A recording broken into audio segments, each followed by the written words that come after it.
여러분 반갑습니다. 하나님께서 오늘 우리에게 주시는 축복의 말씀은 창세기 6장 8절과 9절을 통해서 의인 노아 이런 제목으로 은혜 말씀을 나누기 전에 본문의 말씀을 함께 받들어서 읽겠습니다. 그러나 노아는 여호와께 은혜를 입었더라. 이것이 노아의 족본이라. 노아는 의인이요 당대의 완전한 자라. 그는 하나님과 동행하였으며. 아멘. 여러분, 노아가 의인이 되었다고 하는 것은 무슨 의미가 있을까요? 주변의 사람들에게 의인이라고 하는 인정을 받았을까요? 시편 37편 21절 의인은 은혜를 베풀고 주는도다 했으니 의인으로서 노아는 주변의 사람들에게 구제하고 나누고 베푸는 삶을 살았음직합니다. 그러나 출애굽기 20장 3절에 너는 나 외에는 다른 신들을 내게 두지 말라 하시는 이 명을 어기고 하나님이 아닌 다른 신을 섬기는 어떤 사람이 이웃들에게 자기 있는 것을 베풀고 나누는 삶을 살았다고 칩시다. 하나님을 믿지 않지만 그렇게 베풀고 나누는 삶을 살았다고 하는 것으로 하나님께서 그 사람을 의인이라고 인정해 주실까요? 만일 인간의 어떤 행위로, 선한 행위로 옳다함을, 의롭다함을, 그래서 하나님 앞에 의인으로 설 수 있다고 한다면 하나님은 예수님을 이 땅에 보내실 필요도 없었을 것이고 더군다나 예수님이 십자가에 못 박혀 죽을 필요도 없었습니다.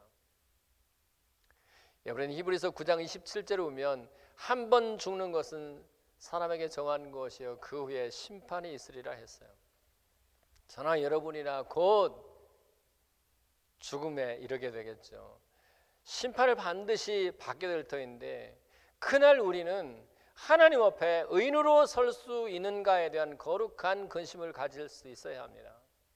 그러면 사람들 보기에 의로운 사람, 사람들 보기에 의인으로 인정받는 것보다 더 중요한 것은 우리가 죽은 후에 하나님 앞에서 의인으로 설 수 있는가 하는 이것이 더 중요한 것입니다. 자, 그렇다면 하나님 앞에 의인된 사람은 어떤 사람일까요? 창세기 6장 8절에 그 답이 있습니다. 노아는 여호와께 은혜를 입었더라. 그러니까 6장 9절에 노아가 의인이라고 규정되기 전에 그 먼저 앞에 노아가 여호와께 은혜를 입었던 것이 먼저 있었습니다. 그렇습니다. 에베소 2장 8절입니다. 너희가 그 은혜를 인하여 믿음으로 말미암아 구원을 얻었나니 이것이 너에게서 난 것이 아니요 하나님의 선물이라 행위로 된 것이 아니니 이는 누구든지 자랑치 못하게 하려 함이라. 아들 예수님을 우리 대신 죽게 하시는 그 은혜를 믿음으로 말미암아 하나님 앞에 의롭다함을 얻고 하나님 앞에서 의인이라고 칭해질 수 있다라고 하는 것입니다. 그렇게 은혜 받은 의인의 삶은 그의 반응과 태도는 이렇습니다. 고린도전서 15장 10절입니다. 내가 나 된 것은 하나님의 은혜로 된 것이니 내가 모든 사도보다 더 많이 수고하였으나 내가 한 것이 아니 오직 나와 함께 하신 하나님의 은혜로다. 그러니까 하나님의 은혜로 의인이 되어진 그 사람은 자기가 다른 사람보다 더 많이 수고하였을지라도 그것을 자기의 의로 내세우지 않고 자기를 자랑하지 아니하고 오직 하나님의 의로우심을 자랑하고 우리 주님의 이름만 자랑하고 싶어 하는 것이죠. 그래서 하나님의 은혜를 받은 사람, 하나님의 은혜로 하나님 앞에서 의인된 사람은 어떤 경우에도 자기를 낮추어 겸손한 마음을 잃어버리지 않는다고 하는 것을 알 수 있습니다. 이번에는 고린도후서 12장 9절입니다. 나에게 이르기를 내 은혜가 내게 족하도다. 이는 내 능력이 약한 데서 온전하여짐이라 하신지라. 그러므로 도리어 크게 기뻐함으로 나의 여러 약한 것들에 대하여 자랑하리니 이는 그리스도의 능력이 내게 머물게 하려 함이라. 여러분, 하나님의 은혜로 하나님 앞에서 의인이 된 그 사람은 자기에게 약점이 있을지라도, 육체에 가시가 있을지라도 그것을 도리어 기쁨으로 여길 만큼 자기 삶의 약점 때문에 마음속에 주눅들지도 않고 열등감에 사로잡히지도 않습니다. 이게 하나님의 은혜로 하나님 앞에 의인이 된 사람들의 간증이라고 할 수 있습니다. 또 하나 고린도서 2장 10절에 이렇게 기록되어 있습니다. 우리가 세상의 영을 받지 아니하고 하나님으로부터 온 영을 받았으니 이는 우리로 하여금 하나님께서 우리에게 은혜로 주신 것들을 알게 하려 하십니다. 여러분, 하나님으로부터 온 영, 즉 성령이죠. 성령을 받은 사람은 하나님이 우리에게 주신 것들이 얼마나 큰 은혜인지를 알아요. 은혜로 주신 것들이 무엇인지 알게 되어 있습니다. 그러니까 은혜를 받았다고 하는 것과 성령을 받았다고 하는 것은 그 의미가 일맥상통한다고 할 수 있습니다. 성령을 우리가 받게 되면 어떤 일이 생기죠? 에스겔 37장 5절을 다시 생각합시다. 주 여호와께서 이 뼈들에게 이같이 말씀하시기를 내가 생기를 너에게 들어가게 하리니 너희가 살아나리라. 그러니까 은혜를 받아서 성령을 받게 되면 내 영이 살게 돼요. 성경에서 생명과 사망의 의미는 하나님과의 관계가 단절되었느냐 아니면 하나님의 관계가 맺혀져 있느냐를 의미한다고 그랬죠. 그래서 하나님 앞에 살아있는 사람들, 그 사람들이 하나님 앞에 의인이요, 그 사람이 하나님의 은혜를 받은 사람이요, 그 사람이 성령을 받은 사람인데, 그렇게 은혜로 하나님 앞에 의인된 사람의 모습이 뭐냐면 항상 감사하는 거예요. 그것이 이사야 38장 9절 히스기야의 고백입니다. 산자고 산자는 오늘 내가 하는 것 같이 주께 감사하며 주의 신실을 아버지가 그 자녀에게 알게 하리이다. 이 고백은 히스기야가 너는 죽고 살지 못하리라고 하는 말씀을 들은 후에 했던 고백입니다. 절망적입니다. 벼랑 끝에 서 있는 것 같아요. 그럼에도 불구하고 그는 하나님과의 관계가 이어져 있습니다. 하나님이 나의 주인이 되는 거예요. 나는 그의 종이라고 하는 확신이 있습니다. 그래서 그는 하나님 앞에 산 자라고 고백하고, 그렇게 산 자로서의 고백이 뭐냐면 감사하는 것이에요. 그러니까 여러분, 은혜로 하나님 앞에 의인이 된 사람의 모습이 뭐냐면 나의 나 된 것이 다 은혜, 하나님의 은혜라고 생각하고 주님만 높이면서, 그리고 내가 약점이 있음에도 불구하고 그 약점에 사로잡히지 않고 열등감에 사로잡히지 않을 뿐만 아니라 늘 감사하는 마음을 가지고 살아가는 것이에요. 그런 의미에서 저와 여러분들이 하나님 앞에 서 있는 의인이 될 수 있기를 예수 그리스도의 이름으로 축복합니다. 두 번째, 하나님 앞에 의인은 어떤 사람일까? 본문 창세기 6장 8절, 그러나 노아는 여호와께 은혜를 입었더라. 이 말씀을 원어로 읽으면 이렇습니다. 노아 마차 헨 베네 여호와. 노아는 마차 발견했습니다. 헨 은혜를, 베네는 눈이에요. 이 여호와의 눈에서 은혜를 발견하였더라. 그러니까 하나님의 은혜로 하나님 앞에서 의인으로 서 있는 사람은 어느 때든지 우리 하나님을 주목하며 살아가겠다는, 하나님의 시선과 하나님의 눈동자를 바라보고 살아간다라고 하는 뜻입니다. 사실 하나님 앞에 서 있는 의인들은 그렇지 않은 사람들과 기도가 벌써 달라요. 시편 105편 4절 기억하시죠? 거기 이렇게 기록됐습니다. 여호와와 그의 능력을 구할지어다. 그의 얼굴을 항상 구할지어다. 우리가 우리 자녀들을 위해서, 사업을 위해서 기도해야 되겠죠. 그런데 하나님 앞에 서 있는 의인의 기도는 이거예요. 언제든지 주님의 얼굴을 구하는 거예요. 그 이야기는 마음의 눈이 밝혀져 있어서, 영안이 열려 있어서 언제든지 하나님의 시선이 느껴지는 거예요. 언제든지 하나님을 주목하고 살아가는 것입니다. 에베소서 1장 17절로부터 19절입니다. 우리 주 예수 그리스도의 하나님 영광의 아버지께서 지혜와 계시의 영을, 성령이죠, 성령을 너에게 주사 하나님을 알게 하시고 너희 마음 눈을 밝히사 그 부르심의 소망이 무엇이며 성도 안에서 그 기업의 영광의 풍성함이 무엇이며 그 힘의 위력으로 역사하심을 따라 믿는 우리에게 베푸신 능력의 지극히 크심이 어떠한 것을 너희로 알게 하시기를 구하노라. 여러분, 하나님 앞에 서 있는 의인들은 언제든지 마음의 눈이 밝아져 있기 때문에, 마음의 눈이 열려 있기 때문에 하나님을 볼 수 있게 되는 거예요. 그 중에서도 하나님의 시선이 느껴지게 되는 것이죠. 히브리서 12장 2절입니다. 믿음의 주 온전케 하신 예수를 바라보자. 그는 그의 앞에 있는 기쁨을 위하여 자기 앞에 있는 십자가를 참으사 개의치 아니하시더니 하나님 보좌 우편에 앉으셨느니라. 하나님 보좌 우편에 앉으신 그 예수 그리스도를 바라보는 눈, 이 영적인 눈이 하나님 앞에서 의인된 사람에게는 반드시 열려있다 하는 것입니다. 이것이 스데반의 간증이기도 합니다.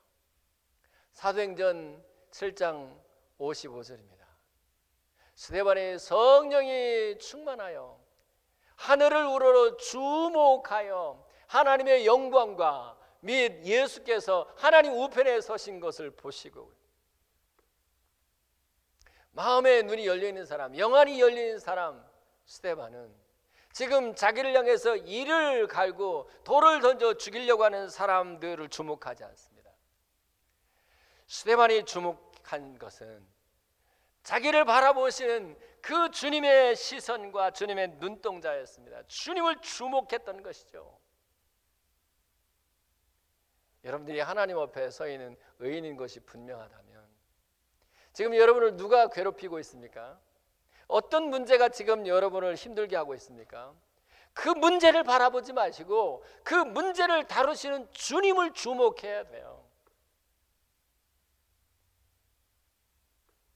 하나님은 언제든지 문제보다 훨씬 더 크신 분입니다. 문제가 아무리 커도 주님보다 더 크실 수는 없어요. 여러분 주위에 여러분이 힘들게 하는 사람보다 우리 주님은 훨씬 더 크신 분입니다. 그렇기 때문에 여러분들 힘들게 하고 아프게 하는 문제와 그 사람들을 주목하지 마시고, 여러분들이 적어도 하나님 앞에서 의인인 것이 분명하다면, 하나님의 은혜로 말미암아 의인된 것이 분명하다면, 그럴수록 마음의 눈을 열어서 믿음의 주 온전케 하신 인 우리 주 예수 그리스도를 바라볼 수 있기를 예수 그리스도의 이름으로 축복을 드립니다.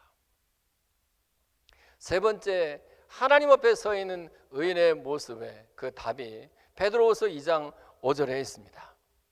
옛 세상을 용서치 아니하시고 의를 선포한 노아와 그 7 식구를 보존하시고 경건치 않은 자들의 세상에 홍수를 내리셨으며, 의인 노아는 어떤 사람이었느냐 하면 하나님의 의를 전파하는 사람이었습니다. 고린도서 9장 16절입니다. 우리가 복음을 전할지라도 자랑할 것이 없으면 부득불할 이름이로다. 만일 복음을 전하지 아니하면 내게 화가 있을 것이로다. 복음을 전하지 않으면 하나님의 의가 되는, 복음에는 하나님의 의가 있다고 그랬으니까요. 하나님의 의를 전파하는 것과 복음을 전파하는 것은 그 의미가 같은데, 바울이 이 하나님의 의가 되는 복음을 전파하지 않으면 그것이 나한테 화가 있을 것이다 하는 마음을 가지고 복음을 전파했던 것처럼, 노아도 그렇게 혹시 내가 이 하나님의 의를 전파하지 않으면 내게 화가 있을 것이다 하는 그런 마음으로 때를 얻든지 못 얻든지 항상 하나님의 의를 말하고 하나님의 의를 전파했던 것이 분명합니다. 근데 중요한 것은 노아는, 하나님의 의를 전파하는 노아는 경건치 않은 사람들과 구별된 사람이었다는 거예요. 경건치 않은 사람은 그들에게 홍수가 내려졌지만 노아는 홍수를 이겼다고 하는 점에서 노아는 경건한 사람이었다고 할 수 있어요. 여기서 경건치 않다고 하는 말, 세베스라고 하는 이 말은, 아는 부정을 의미하는 접두어고 세베스는 하나님을 믿는다는 뜻입니다. 그러니까 경건치 않다고 하는 말은 하나님을 믿지 않는다는 말입니다. 바꾸어서 하나님 앞에 경건하다고 하는 것은 그가 하나님을 믿는 믿음으로 살아간다라고 하는 뜻입니다. 로마서 1장 17절, 복음에는 하나님의 의가 나타나서 믿음으로 믿음에게 이르게 하나니 기록된 바 의는 오직 믿음으로 말미암아 살리라 함과 같으니라. 여러분이 은혜로 하나님 앞에서 의인된 것이 분명합니까? 그렇다면 여러분 무슨 생각을 하든지 믿음으로 생각하십시오. 무슨 말을 하든지 하나님 앞에 믿음으로 말할 수 있어야 합니다.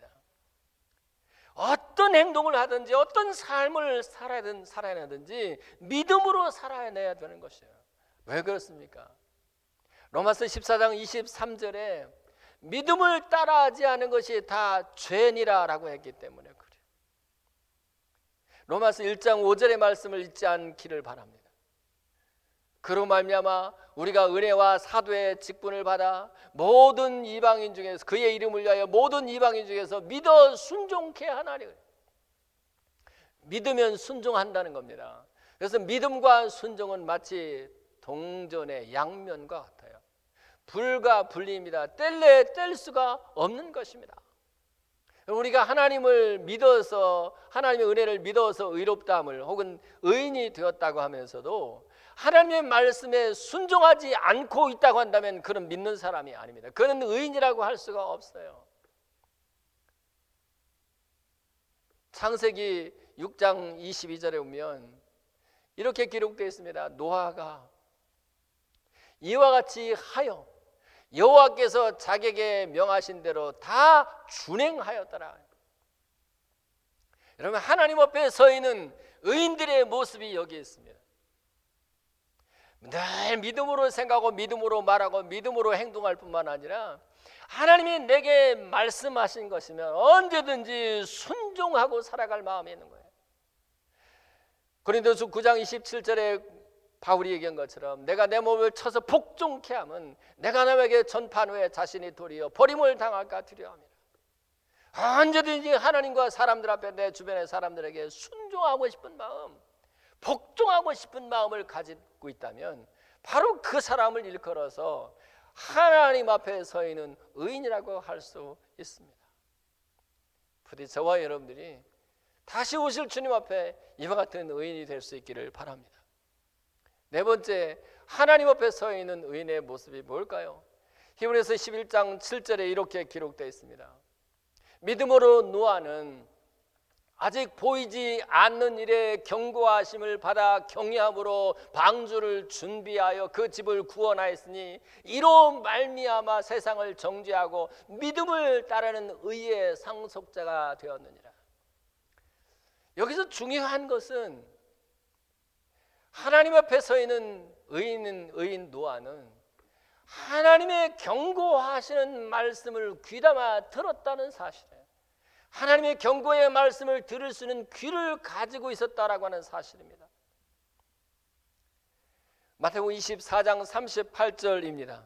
홍수 전에 노아가 방주에 들어가던 날까지 사람들이 먹고 마시며 장가들며 시집가고 있으면서 홍수가 나서 그들을 다 멸하기까지 깨닫지 못하였으니 인자의 임함도 이와 같으니라.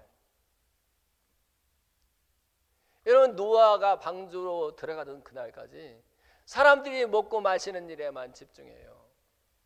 장가하고 시집가는 일에만 몰두해요. 그리고 반드시 주님이 심판하신다라고 하는 그 경고의 말씀을 들을 귀를 갖고 있지 않아요. 오늘도 마찬가지입니다. 하나님 분명히 다시 오십니다. 선악과를 심판하십니다. 심판의 때가 곧 임박합니다. 그럼에도 불구하고 사람들이 귀담아 듣지를 않습니다. 누가복음 21장 11절입니다. 곳곳에 큰 지진과 기근과 전염병이 있겠고 또 무서운 일과 하늘로부터 징조들이 있으리라. 여러분, 하늘로부터 징조가 뭐예요? 낮에 벼락이 내려가지고 산에서 불이 납니다.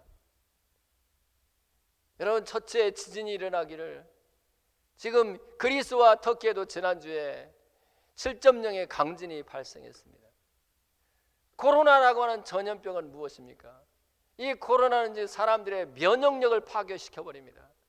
그래서 항체가 생겼다가도 다시 그 항체가 없어져서 재감염되는 사례까지 생깁니다.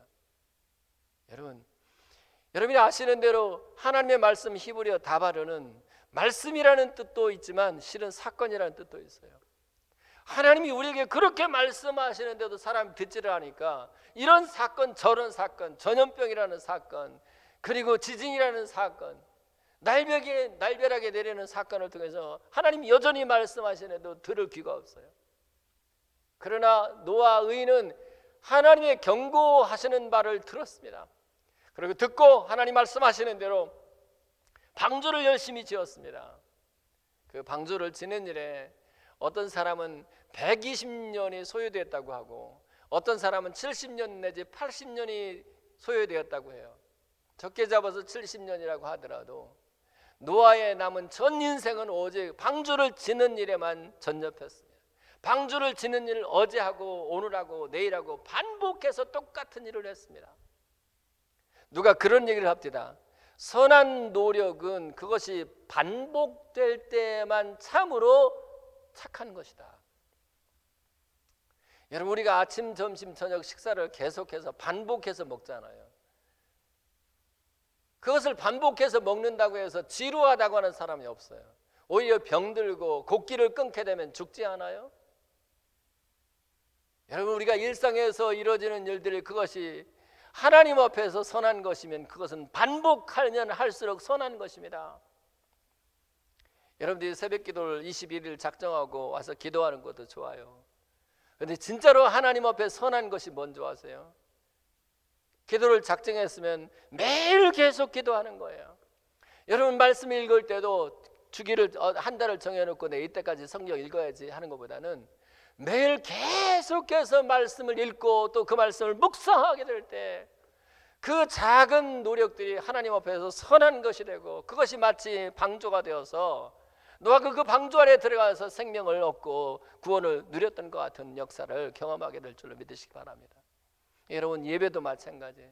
예배를 반복해서 계속해서 나오면 지루할 것 같죠. 근데 그 반복해서 계속하게 할 때 그것은 바로 마치 노아가 계속해서 똑같은 일로 반복해서 방주를 짓는 것 같은 하나님의 선한 역사인 줄로 믿으시길 바랍니다. 중요한 것은 그래요. 노아가 자기가 지은 그 방주 안으로 들어가서 구원을 향유했다는 것을 기억해야 합니다. 그러면 오늘날 우리들은 노아는 방주를 지었다면 우리는 무엇을 지어야 될까요?